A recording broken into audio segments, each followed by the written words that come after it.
Ladies, welcome back to the Elevate Beyond Fitness podcast channel. I'm so glad that you're here. And today I've got an exciting topic and we're talking about your periods. Okay, so I thought I would start off with my journey around my cycle. My journey goes back to my early teens. I think I was 13 years old when I started my period. And my pain was so severe, I would puke. I sometimes fainted. It was that bad. And unfortunately, back then, there wasn't much awareness and education around our period. It was something that we were just told that we had to deal with as women. It's just part of being a woman, and you just got to get on with it, take some medication, and that's it. I remember being in school and I would be on the table like this in so much pain. I couldn't get through a class. My parents forced me to still go to school. I was not allowed to take a sick day. It just got worse and worse, really. I didn't learn how to manage it. It was just medication. I fainted one day. I had to go to the hospital. They were pushing me around in the hospital in a wheelchair because I couldn't walk. That's how bad it was. Then I was put on medications for years and years. And yes, it helped the pain. But the reality of this is that it's not fucking normal to have that severe period pain. It's crazy. It wasn't looked into. It wasn't prioritized. It was just, here you go, here's medication, crack on. There was no awareness. There was no education. I didn't understand it. When I had the conversations with my mum, I found out she also struggled with severe period pains. And then so did her mum, my nan. She, in fact, had a hysterectomy at the age of 37. That's how bad her pains were. Yeah, it can be generational. So I'm here to help educate you. If you're somebody that struggles with bad period pains, or you know someone that does, or you want more education around your menstrual cycle, then you're in the right space. There are things that we can do to lessen the pain and manage things a bit better. And I think the first thing is understanding your cycle. I educated myself over years. I'm not a hormonal specialist. I'm just going to share my journey and what's worked for me. And there's a few things that you can try. Okay, but just going back to my journey as well. After taking the medications for so many years, I was then looking at a contraception. Okay, and contraception is important because all the contraception out there, your pill, the IUD, they're all hormonal, most of them. Now, I wanted to go down the non-hormonal route, so I went down the copper IUD. I remember being sat in the clinic and they said, do not do this.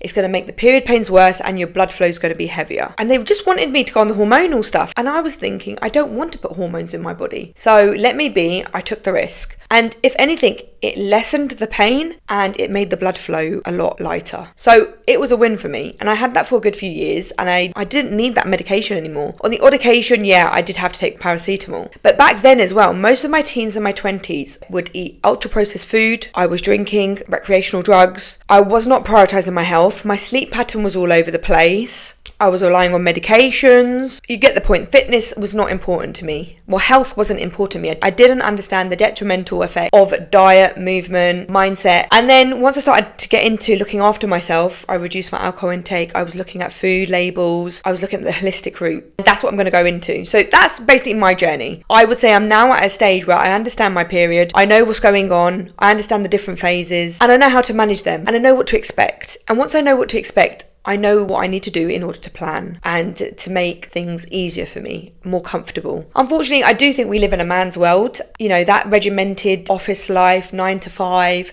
is for a man. It's not made for us women. And I'm so grateful I work for myself, can manage my calendar. If on my period week, my pains are really severe, I sleep in for a few extra hours and I don't feel guilty about it. But with a job, I cannot do that, right? So I'm very grateful and lucky. So I understand that my circumstances are different to yours. Let's go into the education of the menstrual cycle. So firstly, you've got your luteal phase. This lasts 10 to 14 days. And this is when your energy drops, you're more sleepy, you're lethargic, you're tired, and your mood is low. Now, if you're one that suffers with PMDD, which is premenstrual dysphoric disorder, I was also diagnosed with this a few years ago. Now, PMDD is an extreme case of when you experience really low emotions. Okay, your mindset drops, you're low in mood, you're low in energy, and for some people it can be really dark place.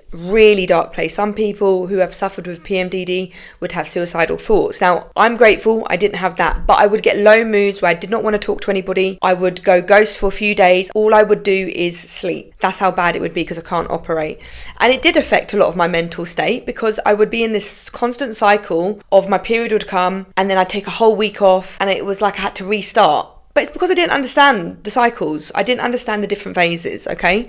So, your luteal phase, 10 to 14 days. This is where it's really important to fuel yourself correctly, high fiber, high protein foods, okay? This is important. Move your body as much as you can. Do things that feel good for your soul. And then after your luteal phase, you're going to go obviously into your menstrual. This varies, 3 to 5 days for some, maybe a bit longer for some people. Some menstrual cycles may last 7 days. You got cramping, you're tired, body aches. What can you do? High iron diet, turmeric, black pepper, and a fat, for example olive oil in some milk. I promise you it's a game changer. It's a holistic approach that will help with cramping because it's a anti-inflammatory. That's one thing you can try. A hot water bottle, of course. Light movement, try some yoga or stretching. If you can move the body with weights, go and do some weight training. Just keep it light. You're not pushing for PBs. It's just about getting the blood flowing. Go out for a walk. You don't need to do anything strenuous. Don't go doing ice baths, plunging yourself into ice cold water, because that's not a thing to do when you're on your period. Okay, you need warmth and you need comfort. And if you feel like having carbs, have some carbs. Have a little sweet treat at the end of it. If you want a bit of chocolate, have it. It's all about balance. As long as you're not going overboard, it's okay to have that comfort. And you have to shift your mindset, because what happens is when you're on your cycle and you think, oh shit, I'm just going to pig out, I'm going to eat all of this, and then you feel like shit. But if you fuel yourself correctly with your luteal phase and your period, you're getting that high protein, that high iron, high fiber diet, you're less likely to snack on all the unhealthy things. Or you might want a little bit, but you're not going to go overboard. And then after your period, you're going to go into follicular, your energy is going to start to increase. And then of course, ovulation, when you're at your peak. This is when you're going to be a lot more productive, you can run on less sleep, and you've got a lot more energy. You might be a bit more friskier. It's just normal, okay? That is ovulation phase. And ovulation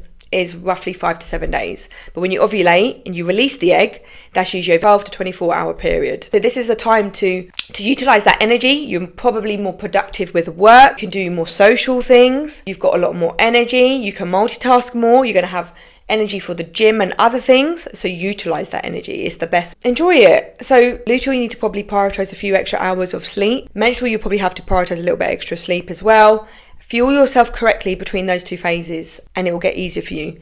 Then you go into follicular, energy is going to start to increase, and then you go into ovulation. That's a little bit of education around your cycle. Another thing, if you're talking about exercise, when you're on your period, you're probably not going to be able to push for PBs. It's just about keeping your body moving. Your ovulation phase, push for those extra reps, really challenge yourself, go to failure. That is what you're like, superwoman. It's like, I fucking got this. So a few tips on how you can manage your cycle. First is education, like I said. So understand your different phases. Download the Flow app. There's other apps out there as well. I'll link them below. Start to track your cycle. Understand where you are and start to sit with your emotions as well. Every morning, ask yourself, how am I feeling today? And genuinely ask yourself. Now, my routine in the morning is downtime for an entire hour before I touch any sort of technology, because it allows me to figure out how I'm feeling that day, what I need to do for that day, and just sit in the quiet and think. Because I have a chaotic life, busy with work. I don't want to start my day chaotically. And you're also more aware with how you're feeling. Ask yourself how you're feeling. Are you tired? Have you got more energy? And then journal it. Most of these apps, you can journal how you're feeling every day. And you can track when you're sexually active, because you need to be aware, okay? Because if you're in your ovulation phase and you're not trying to get pregnant, then you need to be a bit careful. And these apps provide you so much education on why you might be feeling that certain way and where you are in your period. And it will see patterns and behaviours that you'll then become aware with. You'll see it in the calendar. It will also help you understand if you're irregular, you're late, you're usually early. So you learn your body, you learn what works for you. Okay, so that's tip number 1. Number 2, if you're cramping, try the turmeric milk and try the light movement. My key is, even if you're in pain, if it's that severe, obviously listen to your body. If you need to sleep, then sleep. But if you feel like you've got a little bit of energy, but your mindset is going to try to stop you, at least get outside for a walk. Try some yoga and mobility or stretching at home. You don't have to do anything crazy. You don't have to run for a marathon. You don't have to go do an hour's workout in the gym. 20 minutes is enough, because it's going to release us endorphin and dopamine, and that's the good chemical for our brain that's going to make us feel good. Tip number 3 is fuel correctly. Whole foods, organic, high protein, high fiber, and high iron meals. Loads of veggies. Your plate wants to look like half of it is carbohydrate, a quarter are your vegetables, a quarter of your plate is your protein. And then load with salad. Things that are going to really make you feel good. Get your fruits in. Pair your fruits with maybe some nut butter or a handful of nuts. Another thing that's very important are your healthy fats. Avocados, salmon, nuts, peanut butter, olive oil. These things are very good for you. They promote hormone imbalances. So make sure you prioritize healthy fats when you're in your luteal phase and when you're actually on your period. Another tip is protect your space. If you feel like you're socially exhausted, don't force yourself to do anything. Take that time out, put it in the calendar, have a nice downtime evening, go have a bath, have a facial, do things that are going to make you feel good, read a book, watch your favorite show, shut your phone off and just relax. You don't have to go and socialize. You leave that for later in your ovulation phase. You've got more energy. Now, if you have people in your life that don't understand this, i.e. your boyfriend, a manager if you've got bad pains, a brother, your parents, sit them down and educate them. If you have really bad pains, educate them so they understand you, set your expectations. Do you know what? I'm on my period this week. I'm not feeling good. I require a bit of support. Maybe you can help me with this and that. Communication is key because a lot of people are not mind readers. They don't understand. And if they're men, they're not going to understand what you're going through. Men think differently. They're problem solvers. So express yourself and tell them what you need from them and it will help. I'm going to keep it as that. Keep it light for the first episode. I will do a second episode going into a lot more detail regarding those different phases of your cycle. I'll share a bit more around what you should be eating in those different phases. Hope you found this helpful. So make sure you follow and support the channel. I will see you next week. Have a great day.